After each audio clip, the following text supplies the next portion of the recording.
এই 2 দিন ধরে তুই আমার মেলা প্রশ্ন করেছিস, আজকে আমি প্রশ্ন করবো, তোরা 2 জন মিলে উত্তর দিবি, দেখ পারিস নাই? আচ্ছা আব্বা কি প্রশ্ন করবা করো।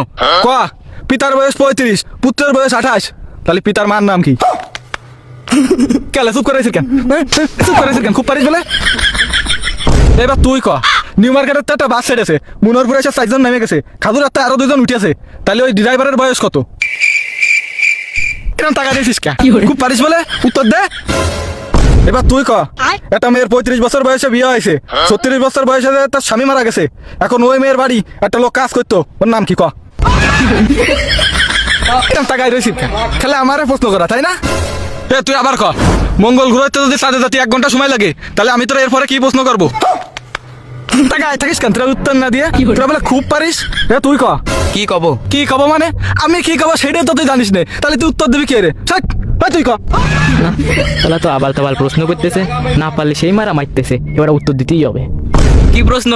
হেন আমাকে বাড়ি যাচ্ছি 30 মিনিট সময় লাগবে, তাহলে ভৈরব নদীতে কয় বালতি পানি আছে? ক 6,46,646 বালতি। তুই কিরাম জানলি? বিশ্বাস নালি তুই চল, তুই মাপিস কানে, আমি দাঁড়ায় থাক পানে। আচ্ছা বাদ দে, এখন তুই আমার আরেকটা প্রশ্নের উত্তর দে। একটা মেয়ে আছে, নাম মনে কর শান্তি, ওর বাপ চাঁদে দোকান দেছে, চাঁদ দোকান, এখন ওর বাপ কি স্টিলের গ্লাসে চা বেছে নাকি কাঁচের গ্লাসে চা বেছে? মাটির গ্লাসে চা বেছে।